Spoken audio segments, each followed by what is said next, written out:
So it's great to be here, guys. I can't believe you've been sitting here since 8 o'clock this morning. It's good, and you're still here going strong. So the goal of this whole session here is to demystify what the study section looks like. I can tell you it doesn't look like this. So what typically happens is there is a big square table with a center hole in the middle, and everybody's sitting around the table with placards with their names on it. The front of the room is going to be your SRO, your scientific review officer, and next to them will be the study chair. There are often a lot of conflicts that arise. I don't mean people fighting each other in the room, although that does happen too, but conflicts with proposals. So if you know the investigator with a close work relationship, you're in the same institution, you've been on grants together, you've been on publications together, you're effectively recused from reviewing those grants. The study section chair is subject to the same limitations of review. So when the study section chair has a conflict, they choose alternate chairs, and there's usually 2 or 3 alternate chairs. And so I've been an alternate chair for my study section for the past 3 years, the cancer, heart, and sleep epidemiology study section. At this point, I think I've been to 20 or 25 study sections, and anybody, you guys have all reviewed for NIH? It is a huge pain in the ass, to be quite honest with you. Each review takes on order of 4 to 5 hours at the least, sometimes longer than that if it's really complicated. And it's a challenging process because these are all NIH grants, so they all pass at least some level of muster before they even get submitted. And when you review these, it's really challenging because the first time you look at them, every grant sounds great. And then you take a couple of minutes, hours perhaps, and think about things, and then a grant you might have loved turns into a grant you might have hated. But one of the keys to all of this as you're working on this, and I'm sure you've heard this throughout the day, is understanding how much goes into the review and trying to make life as easy as possible for the reviewers. So if it's cryptic to find things in your grant, if there are errors in grammar, in spelling or whatever it is, those are the little things that a reviewer is going to use to easily get ticked off and then look for reasons to score your grant poorly. So you want to avoid giving them any fuel for the fire and make sure you at least do the easy things to get your grant scored into the discussion. And the way it works is the grant review section will review 50% of all the grants that come in, and the other ones get not discussed, and you don't get a summary statement. All grants that are discussed get a summary statement, and the summary statement is written by the chair or the alternate chair with the SRO. And the key to that summary statement is to try to be as succinct as possible in terms of what the strengths and weaknesses are of the grant. And it's really, it's hard to write those, having done a bunch of them, but at the same point, it's also a nice way to really hone in on what matters, and it helps you with your own grant writing, just as a, kind of an aside comment. So what we're going to do, we'll walk through this here. We have 3 reviewers, Colin, Patrick, and Andrew, and the chair typically does not review the grant per se. Sometimes they might not even fully read the grant. I don't find out as alternate chair until a couple of days before which grants I'm going to be doing. And because my study section is a mixture of heart and cancer, I'm often doing cancer grants, and trying to write a summary statement on complex cancer grants that you really don't know that much about is tough, but hopefully it all works out in the end. So we're going to walk through what the process looks like. The reviewers will all discuss the grants. The key thing to remember when the reviewers are discussing the grants is that it's not the time to recapitulate every aspect of the grant. You really want to talk about the major score driving strengths and weaknesses, and that term, score driving, should appear in your critique at some level, oftentimes in the summary statement and then in other sections. So before we get started, are there any questions about this? So in the good old days, there used to be a big box that people would put the paper grants in, and it would get recycled when everything is said and done, and that was a gratifying feeling of tossing your stack of grants into the box when everything's done, but now we do it electronically, so we don't have to deal with that.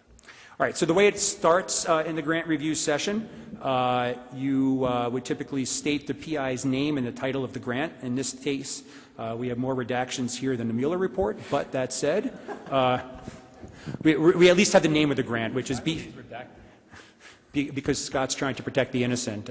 So whoever's grant this is, you don't have to identify yourself. But when we make smug comments, we'll look at your facial expressions and try to figure out who it is. So, okay. So this is an EMF Mid-Career Development Award. And I should say also that when the grants come in, on most study sections, the vast majority, it's going to be the investigator-initiated grants, the research grants. So you have a mixture generally of R01s, R21s, and R03s. And the 50% cut is for each grant category, not overall. So if you have 6 R03s, you're going to review 3 of those, likewise for R21s and R01s. And to say this also, they get divided up into new investigators, new investigator, early stage investigator versus established investigators. And the reason to do that is because even though you score all grants individually, and the guidance is to score your grants and use the breadth of the scoring system, right? So it's very easy to compress scores, and everybody wants to be nice, but sort of not exactly nice. And so they want to say some comments, but put everybody in the 3 to 4 category if they don't like the grant. But the reviewers are getting a lot of guidance these days. Please correct me if I'm wrong, guys, to make sure you use the breadth of the score. And so, believe it or not, a 6 is not a horrible grant, even though it feels really horrible when you see a 6 on your review. And a 3 is a really pretty good grant. And I can tell you, rarely in the 20-plus study sections that I've done, which is probably close to almost 200 grants, rarely does someone get 1s, especially in the first-time submission. So that's the other thing that will come in. So you want to make sure you're balancing, right? The people who've been doing this for a while, someone with multiple R01s is different than a new investigator, and the new investigators get a little bump in their score compared to the others. So you try to keep those a little bit separate and keep that in mind. That said, you also get a mixture of resubmissions. So not all grants are de novo, and your grant will have a designation as a resubmission with an A1 at the end of it, so it'll be -01, A1 at the end. And you can always know what grant category it's in by the designation in the front, which would be 1R or 5R or 10R, depending on how many years it's been around. Okay? Anything to add, guys? Okay, we're going to jump right into this one. So name redacted. This is the EMF Career Development Grant, BFAST, Bubble Enhanced FAST for evaluation of solid organ injury in patients in hemodynamically stable blunt trauma. So one quick thing, Phil, just so everybody's clear, because I wasn't clear on this. Your grant gets reviewed by 3 people, and they read the whole thing, and then they present it to the whole study section. So everybody votes, right? So you'll see that as the primary reviewer, I'm going to be telling them a little bit about the grant as though they haven't really read the grant in detail. So some of it's like a summary function. Yeah, I think that maybe that's fair to delve into a little bit further. So everyone in the room gets a vote. You have 3, sometimes 4, maybe even beyond reviewers, depending on what type of grant mechanism it is. Then everyone in the room will have access to all the full grant if they want to read it, but there's a summary that gets distributed, which is the face sheet of the grant, which tells you the grant name, the PI, and if they're early stage or new investigator. You can be both, obviously. And then there's the abstract and the specific aims that are typically included, the aims mainly. So most of the people in the room who are scoring the grant are going to read the aims only. And only people who really are interested in the topic will delve in, or people who are just really, I don't know how better to describe them, but fastidious maybe is a good word. But they'll review the whole grant and kind of look in depth. You will get people who are true content experts in the area who are in the review panel, but not the primary reviewers of the grant.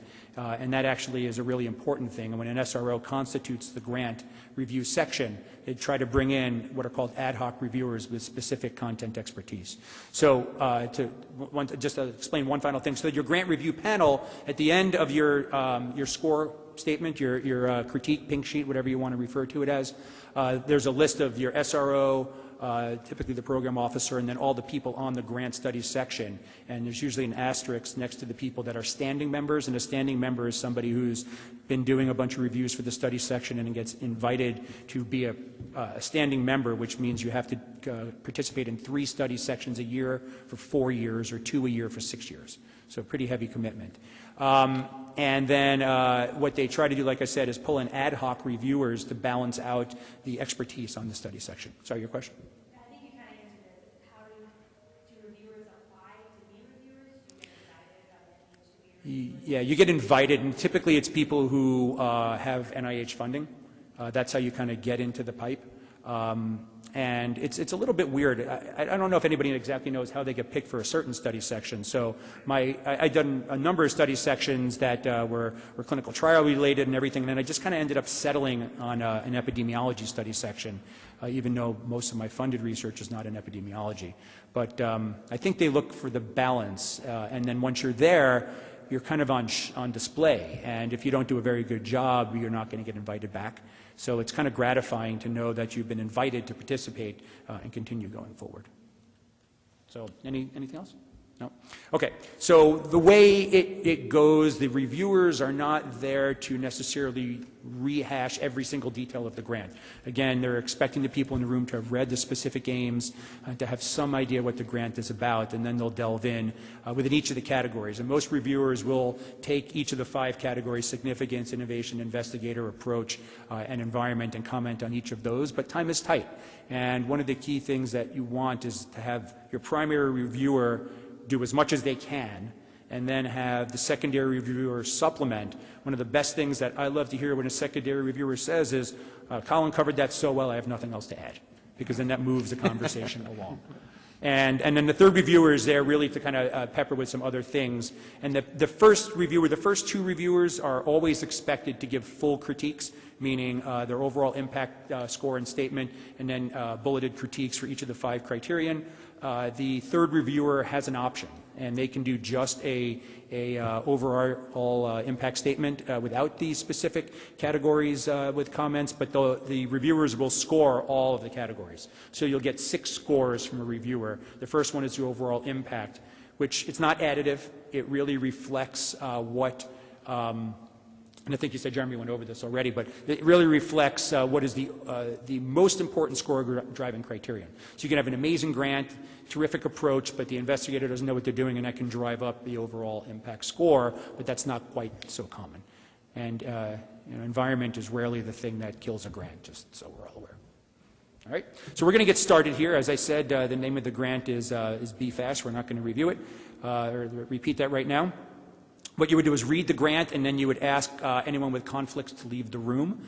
And it's very important that when you're reviewing a grant it's reviewed in singular. You don't ever refer to other grants and say, this is similar to the one previous, like that other grant, because there are people who were in conflict with that other grant who are now back in the room, and you want to make sure that nobody who was in conflict gets any information about the grant itself.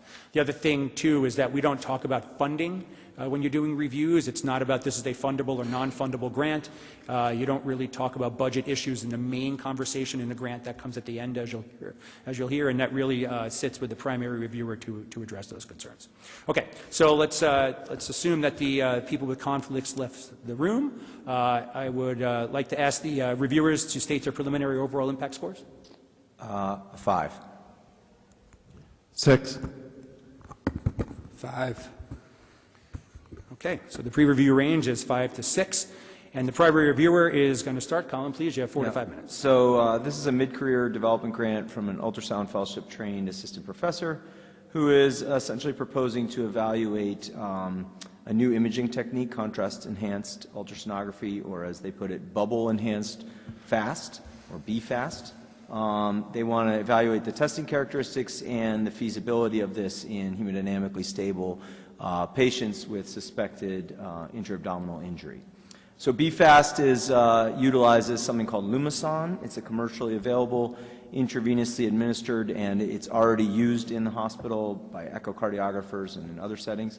It's a microbubble contrast agent, so essentially an inert gas, which is sulfur hexafluoride. If any of you have seen the cool YouTube videos of people making their voice really deep, it's that stuff. So it's totally safe, and it's encased inside a lipid shell, giving you a micron-sized particle that's relatively safe and that doesn't leave the vascular space. It's about the same size as a red blood cell. So unless there's a vascular injury, it's going to be intravascular. Of course, it can extravasate in the setting of vessel injury.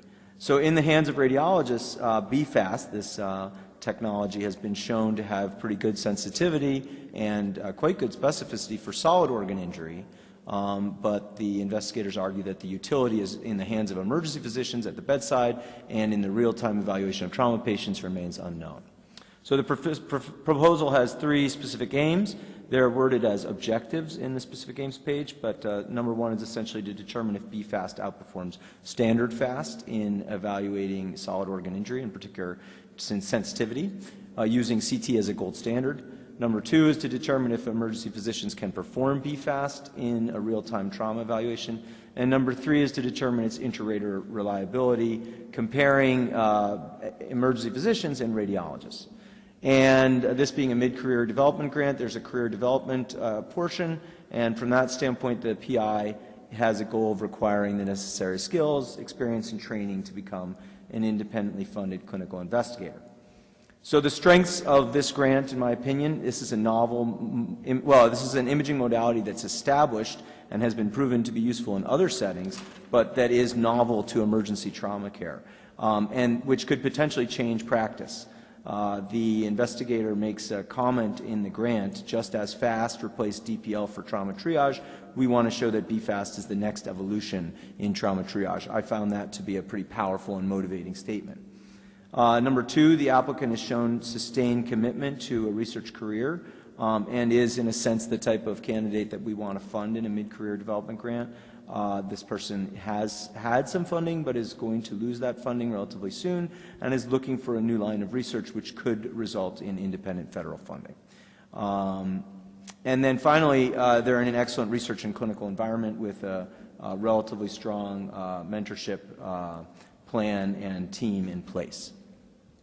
In terms of the weaknesses, why I gave this a 5, there are a number of issues with that I found with the approach which decrease the overall impact of the grant. The first is in specific aim number 1, which is essentially that it may be appropriate to compare may be appropriate to assess the testing characteristics of BFAST in the hands of emergency physicians, but it's not really relevant, or it doesn't make a lot of sense to compare it to standard FAST, because standard FAST is not a technique where the focused question is solid organ injury, right? When we perform FAST, we aren't usually looking for solid organ injury. So it's not clear, and it's not addressed in the grant, how that would be dealt with. Are the investigators going to be directed to look at things that they normally don't look at when they're doing a FAST exam? And how would they deal with the 2 studies giving them different answers? So if it turns up hemoperitoneum in the standard FAST and then solid organ injury on BFAST, how does that dealt with? That was not addressed. I also found that the first aim really covers the investigator's central hypothesis, right? So if it turns out that BFAST is not more sensitive than FAST for solid organ injury, then the other 2 aims lose any particular relevance. And finally, aim number 2, which seeks to address the feasibility and scalability of BFAST and its incorporation into a real-time trauma evaluation is odd because the design is asynchronous, right? So it's supposedly the FAST and the BFAST are happening after the trauma evaluation. If the investigators really want to test this, why are they afraid to incorporate this into a real-time trauma evaluation? And how could this really form the basis for a larger NIH-funded study if you don't have that information? Excellent. Thank you Under very 5 much. minutes? On time, perfect. Okay, you get somebody who does the timekeeping too, and having been that person, nobody in the room likes the timekeeper, but you got to do it. Okay, so the secondary reviewer is going to speak now, and again, they'll have about 3 to 4 minutes to talk, and the goal is not to be redundant with what just happened. Right. So I agree with the comments that Colin made, which were mostly focused on the research aspect of the project. So I will focus my comments more on the training aspect, which I thought was underdeveloped quite a bit. I think the candidate themselves, while a good candidate for a mid-career development award in terms of their clinical training, there was a modest track record of research productivity to date, and I think there's still an open question as to whether or not they're really dedicated to a long-term career in research. In addition to that, I thought the mentorship team was actually weak. I thought that they have one primary mentor who's got a history of NIH research funding, not in this clinical area, and that person is also currently serving as the interim chair of the department, which raises concerns for me about the amount of time that mentor will have to devote to the candidate's development.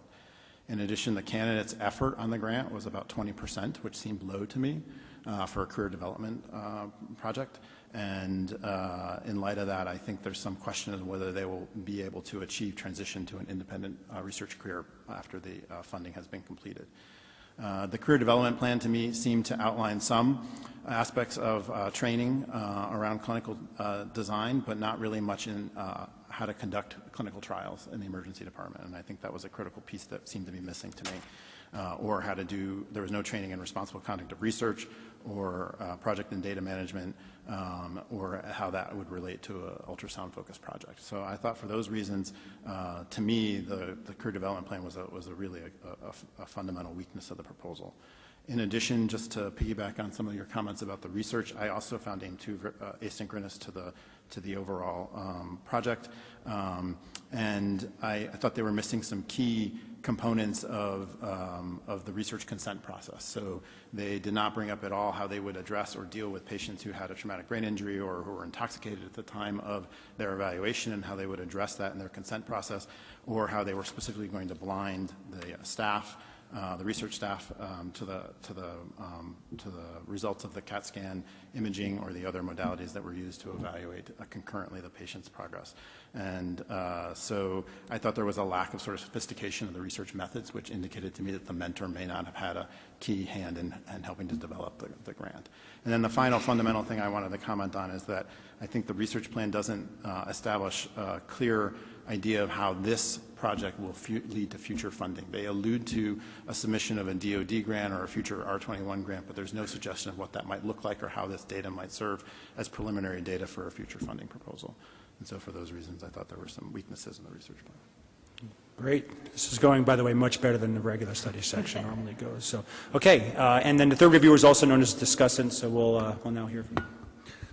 Yeah, so I agree with all the comments that were made, and I'll just highlight some of those human subjects concerns. And my biggest concern there is that this is inherently a drug and in a clinical intervention, and so I actually feel that this probably does require an IND.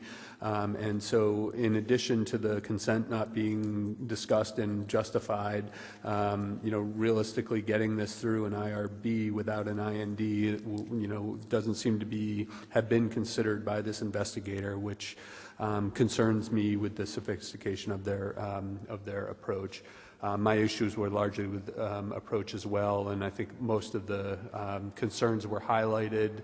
I will also note that there is some concern about the numbers available to do this. They planned on enrolling 267 subjects, yet there are significant consent issues around non-English speaking patients, intoxicated patients, and realistically the two groups that seem to be potentially most able to benefit from this approach would be children and pregnant female who you wouldn't want a CAT scan, yet those two were excluded from the studies. So again, those were some of my major concerns, and I think that we can stop there. Excellent. So what we would do there is then have an open discussion. You would say, okay, this grant is open for discussion. So if anybody would like to comment, they are welcome to. And seeing as how nobody in the room read the grant, we won't have many comments, so that's good. And then I would say I'd ask the primary reviewer to summarize protection of human subjects and inclusion of women, minorities, and children. Oh, sorry. Sorry, you weren't prepared for that. I was not prepared. Yeah, the primary reviewer, so at the end of each grant, in addition to scoring the grant, there are sections where you have to have specific statements related to the human subject's concerns. Is there appropriate consenting procedure and those types of things? And is there enough diversity and representation of the study proposal, and is that scientifically justified? So is it okay to exclude blacks for whatever reason, or whites for whatever reason, or children for whatever reason? And even though we didn't discuss it here, a critically important thing that all reviewers are told to key in on is the inclusion of sex as a biological variable. So if they don't specifically say that in a grant, then some reviewer is going to chime in that it wasn't there. And also, one of the other things that reviewers are being given a lot of guidance on is something that was formerly known before January 2019 as scientific premise. don't know if you guys went over this morning, but now it's been converted to rigor of preliminary studies. It's all basically the same thing as how strong is the scientific foundation of this work? Is this a logical next step based on what has previously been done?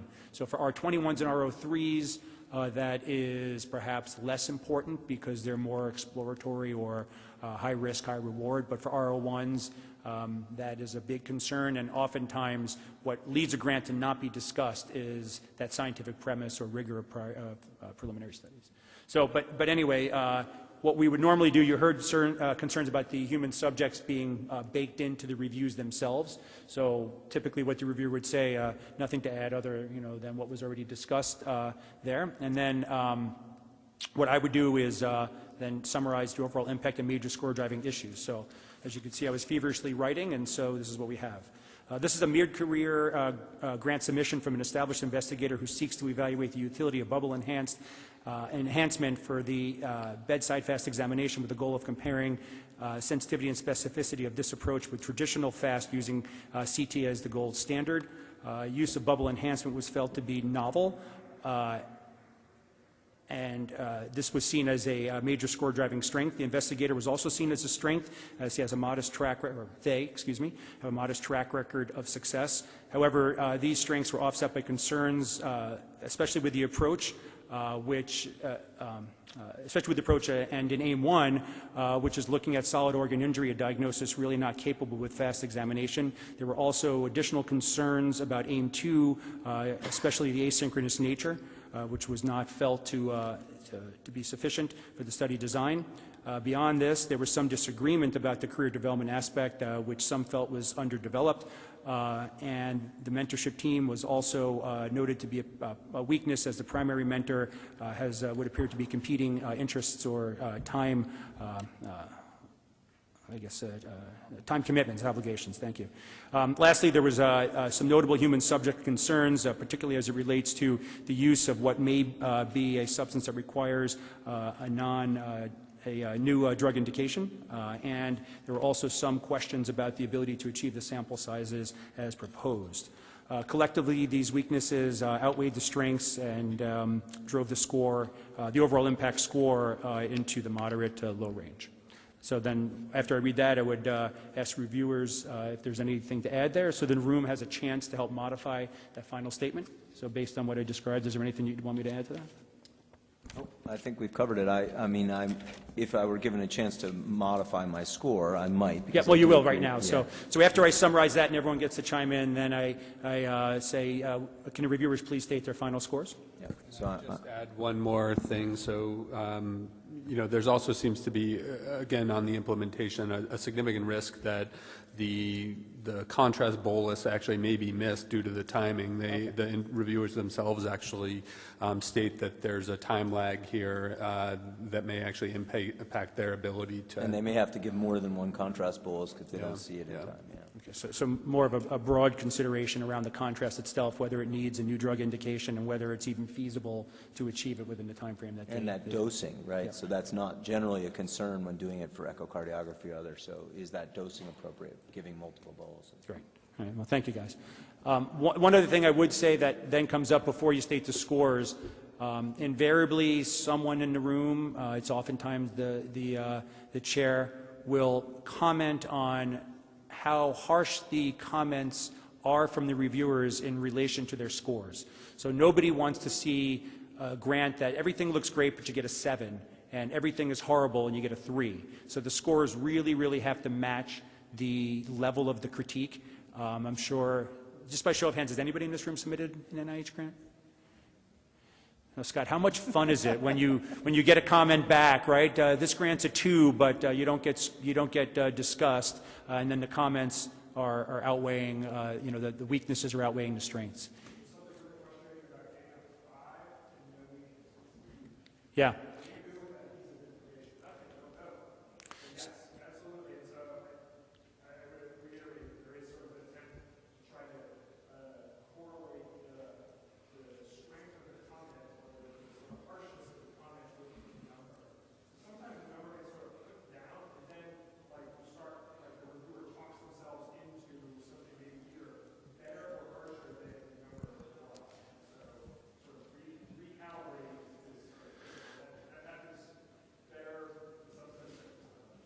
Yeah, my kind of rule of thumb in scoring is if I have more weaknesses than strengths, it's at least a 5, if not worse.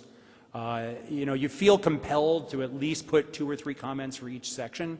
Sometimes you'll get the obligatory comments that, that just appear, hey, the study team has not published together. There's no track record of collaboration. Those are the kind of filler comments that don't necessarily really impact your overall score, but you kind of are looking for something to add in there. But when you see a section where you get 2 or 3 strengths in the approach and there's 9 or 10 weaknesses and it gets scored a 3, that is really ungratifying, I would say, for the entire study section. So what typically would happen, I would say a comment like, all right, it sounds like you guys felt there were a lot more weaknesses than strengths, and I'm not sure why some of the scores centered around the mid-range, the 5 level. It seems like some of these were a little bit higher. Someone might say something like that at the study section. In any event, so after we read the summary, you get some augmentation of your summary statement by the panel. I would say then I'd like to ask the reviewers to please restate their scores. I'm going to go to a 6. I'm going to go to a 7. And I'll go to a 6. Okay, the range is 6 to 7. Is anyone going to vote outside of that range? And then what you would do is people would just have a show of hands if they're going to vote outside the range. So unlike some other study sections that some of us participate on, where you get a little leeway on each side, anything that is outside of 6 to 7 is considered a deviation from the range. And you can feel free to do what you want. People oftentimes throw a comment there like vote your conscience, which I don't particularly find very helpful, but you know, people would like to say those types of things. We all should be doing that anyway, right? Anyway, so we state that, and like I said there, and then the last thing I would say is primary reviewer, are there any budgetary or administrative concerns? So there are, I mean, there are, right? A significant portion of their budget is for buying an ultrasound machine that's capable of doing this work. Which explains why, this is what I was going to bring up, this is when I was going to bring up what Pat pointed out, which is that there's only 20% effort in a mid-career development grant for this person. And the reason is because they're spending $86,000 on an ultrasound machine, which apparently the department is not, you know, not buying. I would add that I think there's effort for the mentor on the grant, which seems a little bit odd, and then the other investigator effort that's on there to do actual work as part of the project seems low. And so I think from a feasibility standpoint, that raises challenges in getting the actual work done. Yeah. Great, and what I would do is then say, would you guys make sure you put those in your comments, please? Yes. Thank you. Okay, this grant is closed. So, and that's the whole shebang. And then you repeat that 59 more times, and everyone's super excited by the end. So what also happens is the new investigators, at least on our study section, the new investigators go first. It almost seems like everyone's bright and bushy at 8 a.m. on the first day of the study section, so you might as well give the new investigators their best chance. You get a little bit tired. The established investigators can come after that. You know, they're good. We're going to give them the benefit of the doubt. And then the last things to get reviewed are typically the R21s and the R03s. So I often tell the people I mentor as a strategic type of thing, when it's 4 o'clock and my flight's at 6 and I have 2 R03s to go over, I'm not particularly interested in hammering this in either direction. After all, they're only R03s. You just went over 50 grants that you're looking at, you know, anywhere between $2 million and $7 million a grant, and here you have a $75,000 grant. The energy to be as harsh and critical on that in the room is not there. I wouldn't say these are easy grants by any stretch of the imagination, but comparatively, they're relatively low-hanging fruit compared to, I would say, R01s for certain. So. If I could just, oh, sorry, go ahead. I was just going to say the other thing on that is that actually strategically they get reviewed in the order that they come in. So that's the other reason to actually do it a little bit early, because you want to be at the beginning of that. You know, people are the happiest. There's got to be a sweet spot, right? Jeff Klein says there's a sweet spot sometime after lunch when people have a little bit of food in their belly and they're not quite as upset as they were first thing in the morning at 8 a.m. when they're, you know, coming from the West Coast. And similarly, you don't want to be the last grant on the second day. I was just going to say that out of my role as a reviewer, listen, this is a good grant. I think all of us want to fund this person's work. And it does look like it could change clinical practice, right? It's just that you have to be wary of the issues, hypothesis, specific aims, approach, investigator, even your budget, right? We're going to look at all of it. And you saw that it killed it. This grant would have, probably gotten triaged with those scores. On the abstract itself, this is a fundable grant. Fundable grant. So don't let you're all passionate about your ideas. I spoke with a bunch of you today. You have great thoughts. You have great plans. We want you to succeed, but you got to learn how to do this, because otherwise your grants are going to get killed. And I would just add to that, I mean, what you saw here is not out of the ordinary, where, you heard some positive comments from the first reviewer, but then the negative comments outweighed that. And so then the rest of the reviewers ended up focusing just on the negative comments. And it's clear that the grant was moving in a worse direction from both of the reviewers and then ultimately probably from the discussion too. Yeah, and if you're the one who's advocating for the grant and you feel the room slipping away from you, it's a very ungratifying feeling. Wait, come back, I like this grant. The other thing that does happen is before we even start the studies section, there's an opportunity to resurrect a grant. So grants that get cut out, they don't meet the median and they're below, can still be discussed if there's a strong advocate amongst the reviewers for those grants. And anybody can ask for a grant to be resurrected. And so what you really, that just speaks to the ability to be compelling enough in your writing to capture one reviewer. Because if you can do that and you get an advocate on your side, they can sway an entire room.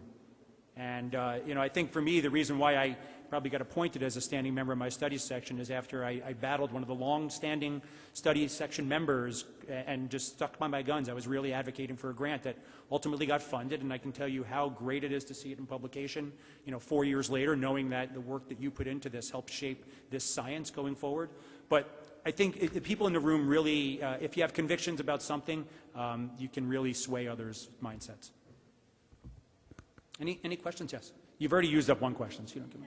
In the comments that you guys will be putting in for this grant, would you say generally that you disagree or had some issues with the rest, like research methodology, or would you specifically say the pregnant women and the sample size and the, would you say all those? I would not say that in the summary statement, but it would be incumbent on the reviewers to delve into it. So what I would typically say is there were some concerns in the approach related to the ability to achieve sample size, I didn't, lay all that out here and then rely on these guys or women to When you get your pink sheets or whatever they call it now, you get that summary statement, but then you get the 3 reviews done by the or however many reviews. It's typically 3, but by the individual reviewers.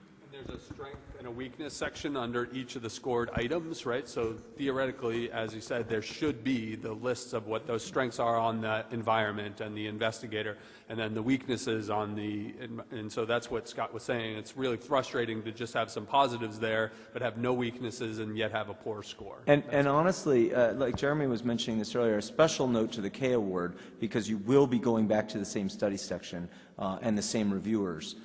Very, very likely. But even EMF, other grants, you're going to be very likely to get the same reviewers. So if you diligently address each of those issues that they lay out, you're going to get funded the next time. If this person comes back to me with this grant and they've ironed out all those things, I'm going to be much more positive the second time around. That said, always. you don't always get the same reviewers, and the next time around, you could have completely different reviewers who have a very different opinion of what the grant is. There's also sections at the very end of the grant where you can comment on a renewal or a resubmission or a revision. There's different definitions of what those are. But in a resubmission, you want to see the comment, which you do generally have to comment if it's a resubmission. This applicant was appropriately responsive to prior critiques. If you have somebody, your introduction, which is your chance to respond, you get 1 page to respond, Heffen's margin, 11-point fine, you get 1 page to respond to all of that. So what I typically do or tell my mentees to do is as soon as the reviews come in, go cry on your pillow for a half hour and then wake up and then collate them together so that there'll be common themes that come across in every grant. And actually, as a reviewer, it's always kind of nice when you submit and you see, oh yeah, everybody else thought the same way I did. If you're the outlier, it's a little bit of an uncomfortable position to be in. But collate them together and then start to figure out how you can address all of those specific comments. But the introduction page is not the time to show how smart you are. It's the time to put your tail between the legs and say, you guys are the smartest reviewers I've ever seen. Without your assistance and guidance, this would be a complete crap project. Thank you so much for your wisdom. I'll do whatever you say. Yeah, somebody asked earlier during Jeremy's talk, is it okay to disagree with the review? And absolutely, but you still want to be respectful, right? You still, you know, even if they just didn't understand what you wrote, you still have to put that in a nice way, you know. Other questions? No? All right, well, thanks, guys. Yeah.